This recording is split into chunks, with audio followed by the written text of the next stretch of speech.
iniciar essa nova aula, vamos retomar um pouco do que a gente viu na aula passada. A gente viu conceitos, né? Quem é público, quais são os nomes que a gente dá para esse público, qual a diferença entre esses públicos e alguns tipos e aplicações que a gente tem de estudos possíveis, estudos de público possíveis.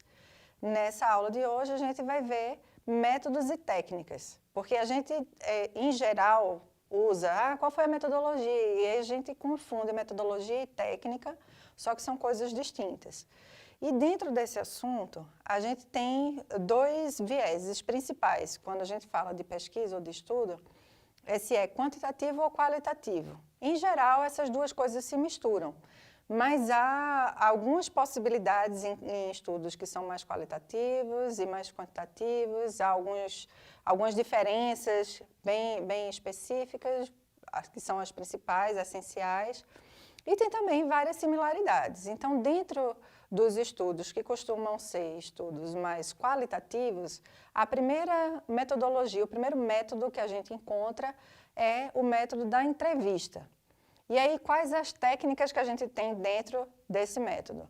A gente pode usar uma entrevista estruturada, em que a gente tem as perguntas todas já previstas com antecedência, a pessoa tem que necessariamente responder aquelas perguntas.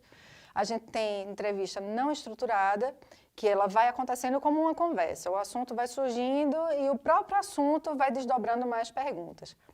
E a gente tem uma entrevista semi-estruturada ou aberta. A gente tem perguntas principais, mas se a resposta extrapolar essas perguntas iniciais, não tem problema. A gente vai adentrando nessas perguntas e abordando melhor o tema. E aí a gente tem algumas formas também, algumas outras técnicas que a gente pode usar para aplicar esse método. Grupos de discussão, grupos focais e observação. Todos esses também podem ser considerados métodos, porque eles têm desdobramentos, têm usos diferentes dentro dele. Então, aí a gente já consegue ver um pouquinho a diferença entre o que é método e o que é técnica. Método é o princípio geral, o que é que eu vou fazer, né? E a técnica é o desdobramento. Quais são as ferramentas que eu vou usar para a aplicação desse método?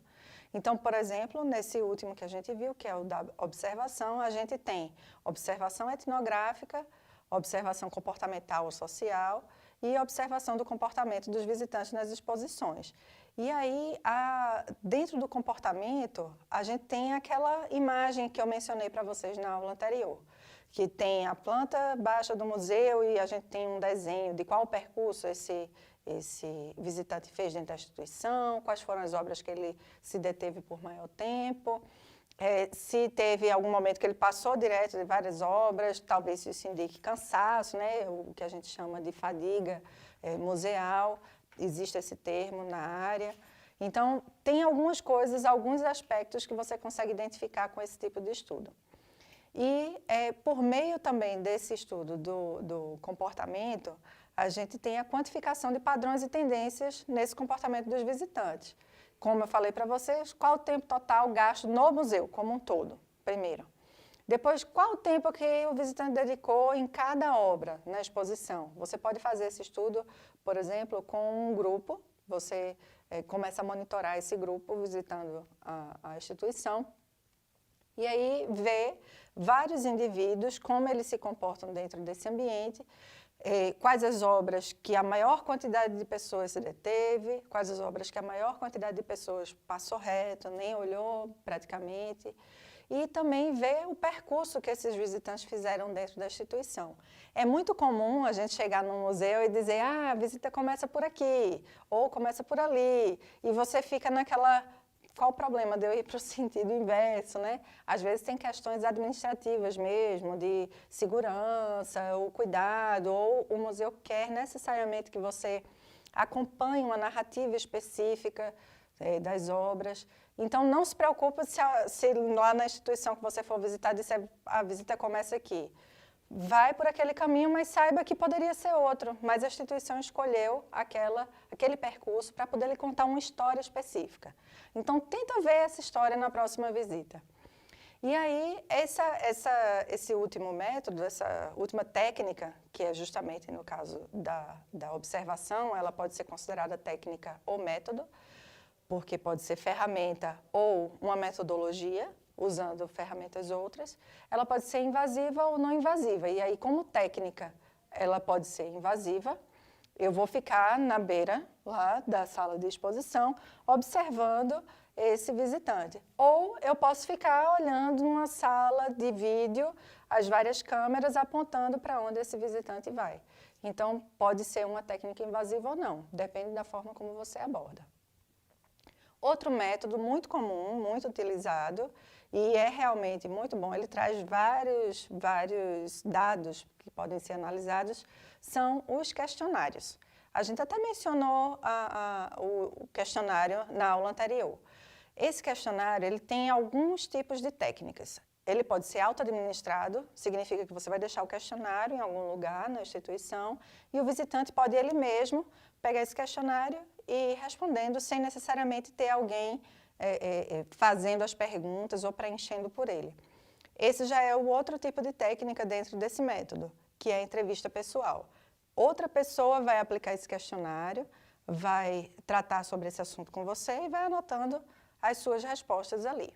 E tem a entrevista telefônica também. Você tem um questionário em mãos, liga para alguém para fazer essa coleta de dados no seu questionário, vai fazendo as perguntas e vai preenchendo. É como se fosse a segunda opção, que é alguém aplicar esse questionário, só que feito por telefone e não pessoalmente.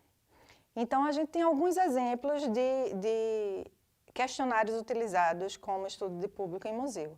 Por exemplo, os museus da Escócia, eles dividem os questionários deles lá em 2 blocos de pergunta. Primeiro, o bloco de perguntas essenciais, e o que eles consideram essencial lá é o conhecimento, fazem várias perguntas para abordar qual o conhecimento que aquele visitante tem sobre o museu, qual foi a data e a razão dessa visita, se ele frequenta, se já foi mais de uma vez, quantas vezes foi no ano, no mês, enfim, qual a origem desse visitante, de onde ele vem, e faz algumas perguntas fechadas sobre a qualidade dos serviços oferecidos pelo museu.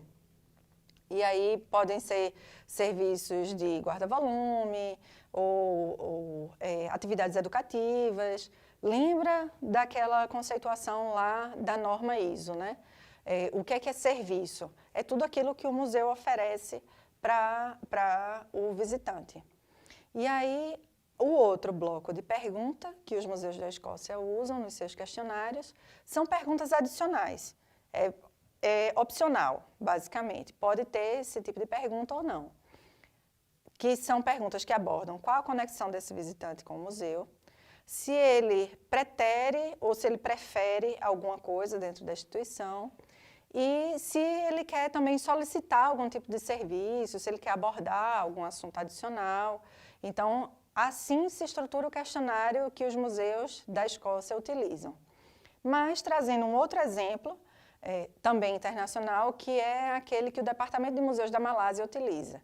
E aí eles dividem também o questionário em alguns blocos. O primeiro bloco, o inicial, para a pessoa já começar a responder, é aquele bloco que tem as perguntas sobre detalhes pessoais. Por exemplo, para traçar o perfil socioeconômico desse visitante. Qual a faixa etária, gênero, etnia, no caso da Malásia eles têm divisão em etnia, nível de educação desse visitante e qual a ocupação dele. E dentro desse questionário ele traz outro bloco, que é relacionado à frequência de visitas ao museu. Quantas vezes foi no ano? Quantas vezes foi no último ano? Quantas vezes foi naquele museu específico ou em outros? E um terceiro bloco é a visita realizada, quando essa visita, na verdade, foi realizada. Se ele foi acompanhado ou se ele foi sozinho. Um exemplo que tem influenciado bastante o contexto brasileiro é o do Laboratório Permanente de Público de Museus, lá da Espanha. Eles fazem já há mais de 10 anos um levantamento sobre o perfil de público dos museus na Espanha, desses museus que fazem parte do laboratório, que são os museus da Espanha, são os museus considerados federais, né, que estão sendo administrados pelo IBRAND lá. E esse questionário traz, na verdade, o método que eles utilizam traz questionários distintos para públicos distintos. E aí, como a gente falou antes, existem vários públicos, eles querem abordar a maior quantidade de públicos possível. Então, é comum eles terem visitantes espontâneos, visitantes individuais e também grupos agendados de escolares e estudantes. Então, eles têm esses dois tipos de questionário, tanto para os visitantes espontâneos como aqueles em grupo, principalmente grupos de escolares e de estudantes. Então, tem perguntas específicas quando a pessoa faz parte de um grupo. Quantas pessoas compõem aquele grupo, se o grupo é de alguma escola, qual é o nível dessa escola. Então, tem perguntas distintas em cada um desses questionários. O importante é que eles abordam questões as mais diversas e procuram direcionar essas perguntas para esse público que responde o questionário. Esse é outro detalhe que a gente tem que pensar na hora de aplicar um questionário. Mais um exemplo que a gente tem é o do Conselho Nacional para a Cultura e as Artes, que é do México. Lá, o questionário deles é feito com o entrevistador, eles têm um bloco de dados gerais desse visitante, um bloco para traçar o perfil sociodemográfico. Então, os dados gerais é idade e tudo, e isso entra também um pouco no perfil sociodemográfico, porque eles cruzam esses dados para obter os resultados que eles pretendem. Um último exemplo, e aí esse exemplo a gente também já trouxe para o IBRAM e tem aplicado com os museus que estão sob a administração do IBRAM, que é o Sistema de Coleta de Dados de Público, que é do Observatório Ibero-Americano de Museus, que é uma iniciativa do Ibermuseus. Esse sistema ele está aberto, na verdade, para todo mundo aplicar. O IBRAM fez uma aplicação específica, mas no site do observatório vocês podem encontrar o link para fazer o download, tanto dos questionários, e aí eles dividem, assim como o Laboratório Permanente de Público, eles dividem em questionário para o visitante sozinho e o visitante em grupo. Eles têm esse questionário em português, em espanhol, então, em inglês, então vocês podem utilizar na instituição de vocês. E aí, nesse questionário, tanto no de grupo como no individual, eles coletam dados sobre o período de aplicação, e aí eles colocam a data, se foi manhã ou tarde, como estava o tempo. No controle de coleta, eles colocam essas observações, porque isso influencia em como a pessoa responde. E também dados sociodemográficos, dados sobre os hábitos de visitação, não necessariamente só naquele museu que está aplicando, dados sobre a motivação da visita, o que foi que levou essa pessoa a visitar a instituição, e dados sobre a realização em si da visita, como a visita se deu, o que é que ele gostou mais naquele museu, e isso envolve um pouco do que a gente tinha falado anteriormente sobre percepção, né?